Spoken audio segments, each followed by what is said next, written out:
Hey world, I am Abundance, and I'm just making this little video today. Well, I've been intending to do one for a couple days now. Just been putting it off. But just something I've been thinking about. So, might have told you guys in the past that I gotta do these trees. I have done Kirby. I sold Kirby vacuums in the past, and something that I've learned is that Kirby has added value in my life, has added credibility to my ability to sell. Anywhere that I go, where there's a customer service or sales, and I tell them that I sold Kirby's, their interest always peaks.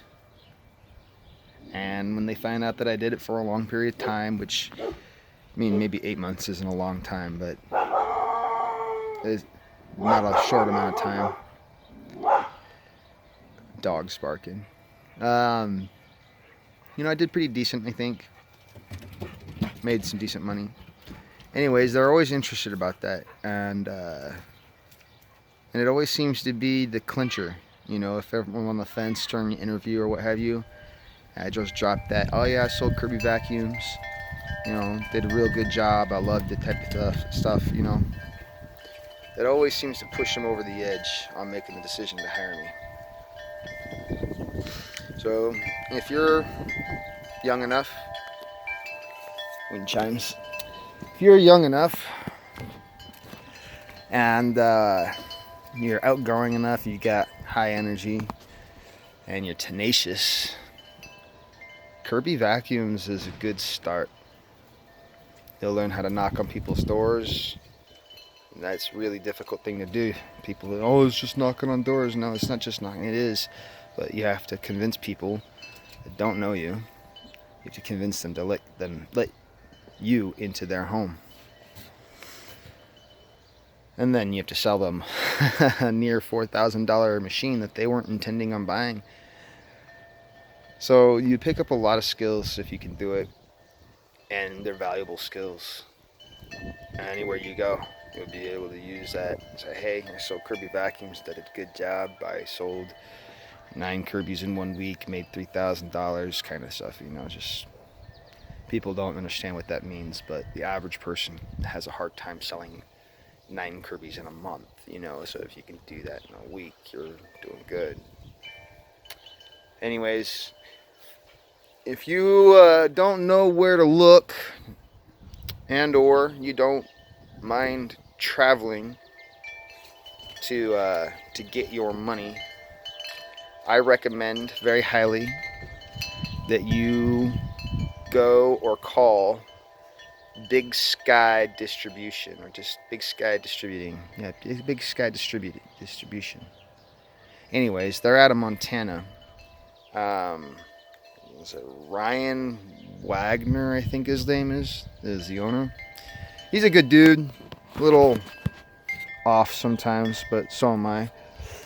But he taught me a lot of good things I needed to do in order to make sales, and he showed me the ins and outs of the trade, and they'll teach you, what you need to know in order to be a good sales rep. And they'll let you work Montana and North Dakota. The trick with that was you had to learn how to do both, right? So Montana, I always made less sales in Montana than I did in North Dakota.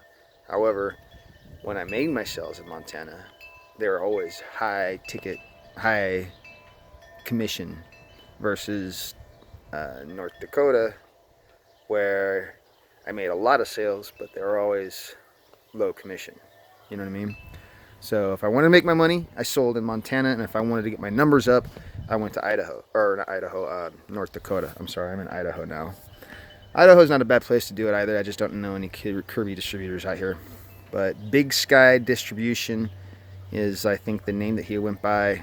Ryan Wagner out of he's out of Billings, Montana, but the distribution center is out of Bozeman, Montana, or at least it was. First started out in Belgrade, then they moved to Bozeman.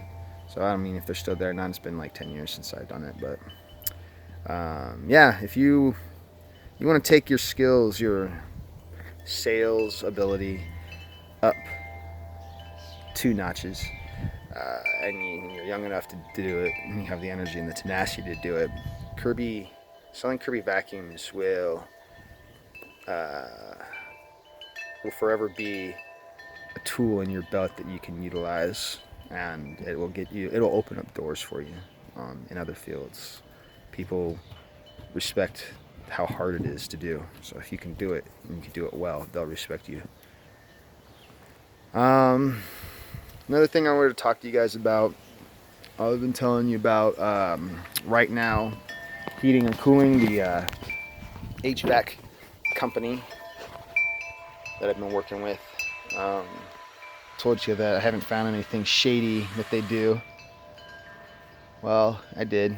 It's not really shady, but it kind of is. They purposefully, when they're doing the pricing guide to their clients, they purposefully use the what's the word called? Whatever the word's called, they use a specific name, whatever the name is for it, the literal name of the tool is. Not what people would know it as, like, hey, this is a condenser. They call it the electromagnetic, whatever.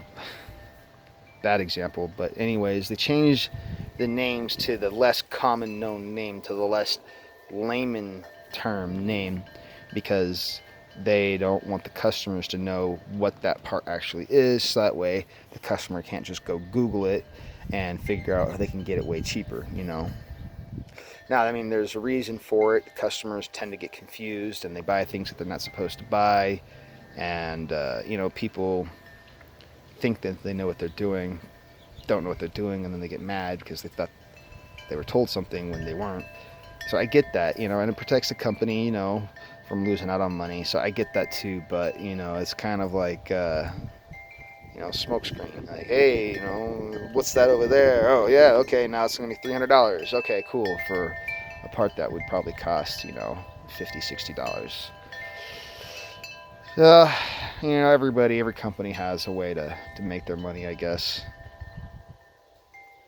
And it's not exactly the shadiest thing, but it is kind of like, damn, dude, you're really supposed to be looking out for the client, and really you're looking out for the company, and I get that too.